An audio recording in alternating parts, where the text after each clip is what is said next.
আসসালামু আলাইকুম everyone, welcome to cooking show. বৃষ্টির দিনে খুব সিম্পলভাবে একদম ঝটপট খিচুড়ি কিভাবে রান্না করবেন সেটাই আজকে শেয়ার করতে চলেছি আপনাদের সাথে। খুবই মজা হয় এই খিচুড়ি, একদম সিম্পল উপকরণে আমি তৈরি করে দেখাবো। ঘরের থাকা সাধারণ মশলা দিয়ে আমি এটা তৈরি করেছি। তো এর জন্য পোলাও চাল লাগছে। এখানে আমি 2.5 পোয়া পোলাও চাল নিয়েছি। 2.5 পোয়া পোলাও চালের জন্য আমি এখানে 1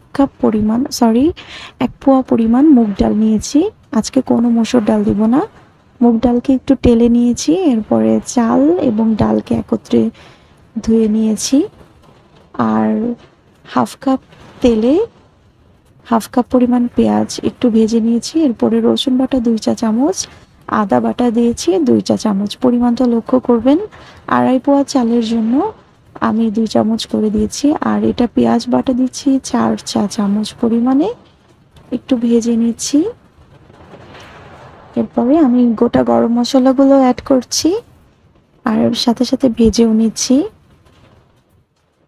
হলুদ গুঁড়ো দিচ্ছি 1 চা চামচ, মরিচ গুঁড়ো 1 চা চামচ দিয়েছি, এর থেকে বেশি দেব না। তারপরে এটা ছিল ভাজা জিরে গুঁড়ো, এটাও 1 চা চামচ পরিমাণে দিয়েছি। আর ধনে গুঁড়ো দিয়েছি হাফ চা চামচ। ঠিক আছে, এখন সমস্ত মশলাকে আমি কষিয়ে নিচ্ছি। আর এটা হচ্ছে সয়া সস, সামান্য একটু দিয়েছি।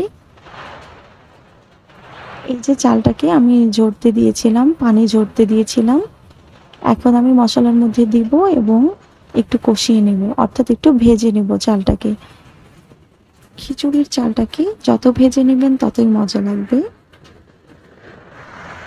রান্নার সিস্টেমটা পোলাওয়ের মতোই, একটু ভেজে নিতে হয়। স্বাদ মতো লবণ দিচ্ছি, আমি এখানে প্রায় 1.5 চা চামচের একটু কম লবণ দিয়েছি। এরপরে আমি মেখে নিচ্ছি। এখন কাঁচামরিচ আমি একটু ফালি করে দিয়ে দিচ্ছি, 3টে কাঁচামরিচ। একটু আচার ঘরে থাকলে আচারটাও দিবেন। 2 টেবিল চামচ পরিমাণ আচার দিয়ে নিয়েছি। এখন চালের সাথে মিক্সড করছি। মিক্সড করা হয়ে গেলে এ পর্যায়ে আমি গরম পানি দিয়ে দিব।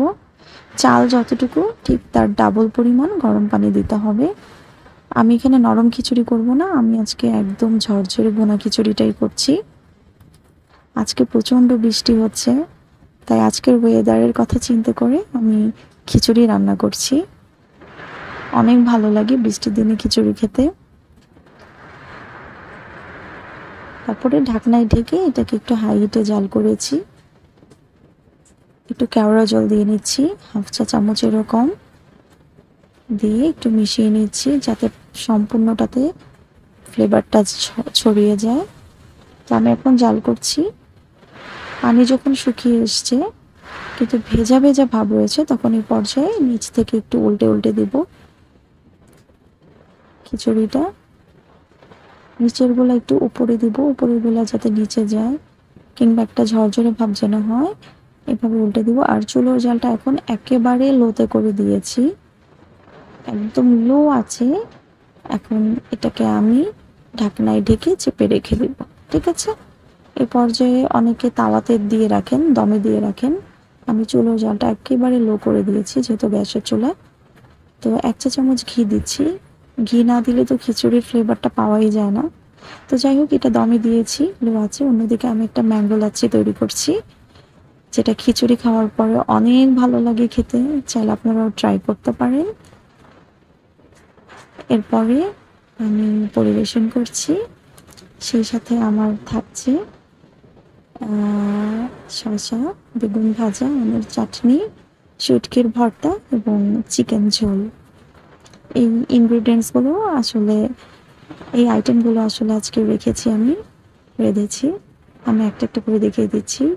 এটা ছিল চিকেন, খিচুড়ির সাথে কিন্তু ঝোল তরকারি খুব ভালো লাগে। এটা বেগুন ভাজা ছিল, এটা শুটকির ভর্তা ছিল, আর এটা হচ্ছে কাঁচা পাকা আমের চাটনি। যাই হোক, আজকের রেসিপি কেমন হয়েছে আমাকে জানাবেন। আজ এ পর্যন্তই, আল্লাহ হাফিজ।